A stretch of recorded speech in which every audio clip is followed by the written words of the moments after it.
Nós temos feito um estudo, eu, Alexandre Cachorrão e toda a equipe que está estruturando a campanha, nós temos feito um estudo da realidade da nossa cidade. Porque dentro da universidade a gente aprende que dados são dados e são essenciais para qualquer tipo de planejamento. Então, nós não fazemos um planejamento, uma proposta, sem conhecermos dados. E a CIS, infelizmente, é campeã de acidente de trânsito e acidentes com vítima e acidentes com vítimas fatais. Então, isto é a realidade. E sendo realidade, o que nós vamos fazer quando assumirmos a gestão? Nós vamos, primeiro, trazer uma equipe de engenharia de tráfego, ou aqui da cidade, ou de fora. Não temos conhecimento ainda se a nossa cidade tem esse potencial. Se tiver, a gente tem que valorizar a prata da casa para fazer um estudo da cidade. Não sei se vocês perceberam, Jerônimo, tem ruas que a gente passa que tem estacionamento dos dois lados, daí o carro de lá tem que parar para a gente ir e vice-versa. Então, são situações que nós vamos ter que rever. Eu não sou expert nisso, eu posso palpitar como cidadã, mas nós temos que ter pessoas competentes para fazer isso. Mas qual que você acha que é o problema, para a gente dar a dinâmica aqui?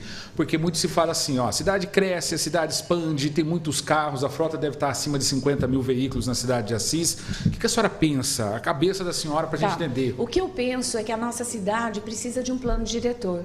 O plano diretor, legalmente, ele tem que acontecer a cada 10 anos. O nosso está defasado há 10 anos. Então, o plano diretor, ele organiza a cidade, ele territorializa a cidade. E, através dessa territorialização, nós podemos fazer planejamento de novos conjuntos habitacionais, de novas ruas, mas de forma organizada, de forma planejada. Nós temos que ter uma visão de curto, médio e longo prazo. E isso, o que vai dar esta visão de curto, médio e longo prazo será o plano diretor. Então, sem plano diretor, você está perguntando qual seria a falta do plano diretor. É um grande problema para nós hoje, um gargalo, porque qualquer coisa que se faça, se faz de forma improvisada, e isso não é bom. Eu vou fazer uma rua aqui, mas não está dentro de um planejamento maior, entendeu, Jerônimo? A gente precisa ter esse planejamento macro para que o micro funcione muito bem. Outra coisa que eu queria destacar, se vocês observarem, as nossas ruas, elas não têm um padrão para acessibilidade, um padrão de quebra-mola, né? Não tem. A lombada, popular lombada. A gente chega em locais em que o carro bate. E isso é muito complicado, a gente tem que ter um padrão. Então, eu falei sobre acessibilidade, falei sobre ciclovias, e estava contando para vocês, Jerônimo, que eu sento no ponto de ônibus para conversar com as mulheres. Judiação, é um clamor. Elas dizem assim, a gente não importaria de pagar o ônibus, mas só tem 3. E a gente, quando consegue chegar no horário, vem empiocada. Sabe? A linguagem delas. Então, nós precisamos resolver o problema de transporte urbano para que essas pessoas que moram lá na periferia, nos novos conjuntos habitacionais que foram feitos também sem planejamento, porque se tivessem sido feitos com planejamento, teria transporte, teria creche, não creche que está sendo feita agora de última hora, teria creche planejada, teria escola, teria campos de futebol para os pais, né? Para as crianças, enfim. Só para a gente ficar em cima disso. Vamos falar então do transporte público. Então, hoje o transporte público ele é gratuito, mas é deficitário, certo? Como que então a senhora pensa o futuro do transporte público? Porque tem a gratuidade. Até o seu vice, o Alexandre Cachorrão, que acho que fez uma lei sobre a gratuidade para idosos aqui na cidade de Assis, para não pagar a tarifa do ônibus. Acho que ele votou, participou desse estudo na Câmara Municipal. Por quê? Idoso não paga, tal pessoa da entidade não paga, o pessoal da assistência social não paga, e começa, não paga. Esse é um gargalo, porque nós sofremos aqui na cidade de Assis há muitos anos com o transporte público A senhora pensa, cobra, traz a empresa, ou você vai saber da ideia da senhora especificamente para isso? Vamos chamar de circular. Como que vai ser a sua circular? Nós estudamos o orçamento de Assis. Tá? Todas as nossas propostas, elas têm sido balizadas com responsabilidade. E existe no nosso plano de governo, não sei se vocês já viram, está lá no nosso site, né? Não sei se vocês já viram. O plano de governo nosso é visceral. Eu e o Alexandre Cachorrão que escrevemos as ideias que nós ouvimos das pessoas, sugestões que nós fomos ouvindo.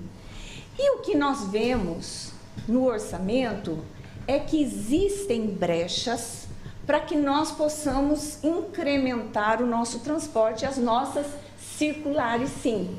Então, assim como isso, outras propostas que nós já, inclusive, fizemos por vídeo, que cabem no orçamento da cidade. Fala um pouquinho sobre essa questão da violência, como o poder público municipal, mesmo sendo um problema do governo estadual, mas como o prefeito pode ajudar. Ele deve e como ele pode ajudar, porque a gente está falando para a dona de casa, está aumentando o consumo, os jovens estão bebendo muito na cidade de Assis, bebida alcoólica. Tá, primeiro começa com o nosso exemplo. O gestor, ele tem que viver. Não adianta pregar. Nós temos que ser modelos para as nossas crianças, para os nossos jovens. A outra coisa que eu gostaria de destacar para a população é a questão da educação. Quando nós valorizamos a educação, todas as coisas vêm por consequência. E quando eu falo de educação, Elielton, eu estou falando de educação com o esporte inserido na educação, com a cultura inserida na educação, com a educação em período integral, mantendo as crianças na escola para praticarem as modalidades esportivas, para terem gosto pelo esporte, pela cultura. Então, o que acontece? Hoje em Assis, saiu recentemente o resultado do IDEB, que é um indicador que indica a qualidade da educação do município. Gente, nós estamos perdendo para todas as cidades da nossa microrregião de Assis. Isso é muito sério. Isso é muito sério. E o que nós estamos vendo na rua é o resultado da nossa educação. E a senhora percebe isso? A senhora acha que aumentou mesmo? Quando a senhora sai, a senhora percebe essa questão da juventude?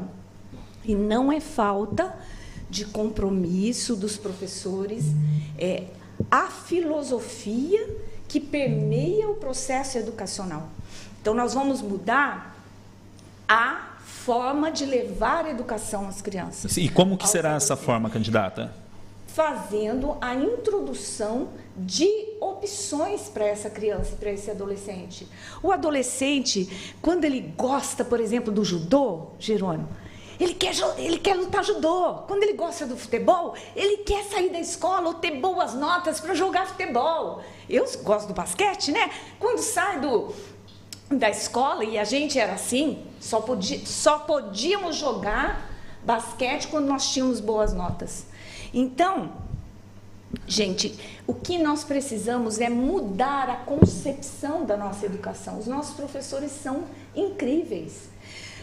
Dentro desse processo educacional, nós vamos tirar as crianças da rua e vamos fazer com que os pais também tenham gosto por ver as crianças em campeonatos, em Olimpíadas, e isso vai fazendo uma efervescência na cidade e vai tirando o foco de crianças e adolescentes da drogadição e também da dependência química e também, que hoje é adictos, né? Adicção.